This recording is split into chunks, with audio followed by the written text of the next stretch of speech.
আসসালামু আলাইকুম। Nabila and Nafisa blog থেকে আমি আবার একটি নতুন ভিডিও নিয়ে হাজির হয়েছি। আজ বেড়াতে গেলাম বড় ভাইয়ার বাড়ি, সেটা আপনাদের মাঝে শেয়ার করব আর ঘুরিয়ে ঘুরিয়ে দেখাবো। দেখেন, এটা হলো ড্রয়িং রুম। এখানে আমার ভাবি সব কিছু গুছিয়ে রেখেছে, সবার মধ্যে যেন ময়লা না হয় সেজন্য আলাদা কাপড় দিয়ে ঢেকে রেখেছে। আর এটা হলো জায়গা কিনে আমার ভাইয়া নতুন বাড়ি করেছে, সেই বাড়িতে আজকে আমি বেড়াতে এসেছি। দেখেন, সবটা কিছু সুন্দর করে গুছিয়ে রেখেছে। আর এখানে আমার ছোট্ট মেয়ে আপনাদেরকে হাই জানাচ্ছে, সে মামার বাড়ি বেড়াতে এসেছে। আর এটা হলো কিচেন রুম। কিচেন রুমটা আমার অনেকটা ভালো লেগেছে, বেশি বড় না, ছোট না, মিডিয়াম সাইজ। তাদের হলো লাইনের গ্যাস থাকলে একটু সমস্যা, শীতকালে গ্যাস থাকে না। এই যে তার এখানে রান্না বসিয়ে দিয়েছে, কি রান্না করছে তা পরবর্তীতে দেখতে পারবেন একটু পরে। আর এটা হলো কি বেসিংয়ের টাইলসটা খুব ভালো লাগে আমার কাছে, হোয়াইট জিনিসটি খুব সুন্দর। আর সাইডে ফ্রিজ রেখেছে। এই যে এখানে একটা বাথরুম আর এটার বাথরুম। এই যে এখন চলেন, এটা আমার ভাবির রুম। দেখেন কি সুন্দর করে গুছিয়ে রেখেছে। ভাবি আসলে গুছানো জিনিস পরিপাটি থাকতেই বেশি পছন্দ করে। পরিষ্কার থাকে, নোংরা জিনিস তার একটু ভালো লাগে না। আসলে গুছানো জিনিসগুলো দেখতে খুব সুন্দর লাগে, সব কিছু গুছানো।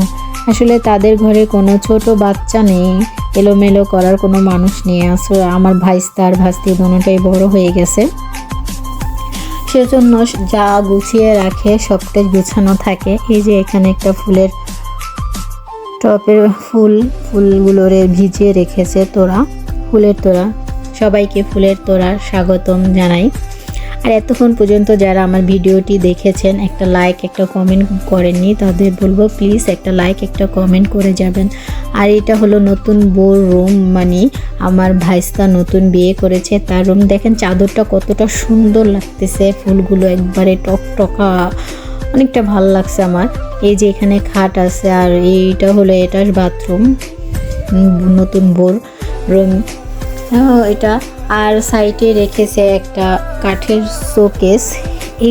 এই শোকেসের ডিজাইনটা আমার কাছে খুব ভালো লাগছে, অনেকটা সুন্দর। কি বলবো, আপনাদের যদি ভালো লাগে তাহলে কমেন্ট করবেন। আজকে রান্না করলো গরুর মাংস, পোলাও, তারপরে আরও অনেক কিছু।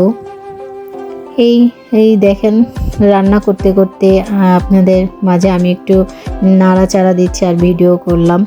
আর খাওয়া দাওয়া শেষে বিকালবেলা দিকে আমরা বসে পড়লাম পিঠা বানানোর জন্য। ভাইয়ের বাড়িতে এসেছি, পিঠা যদি না খাই তাহলে কি হয়।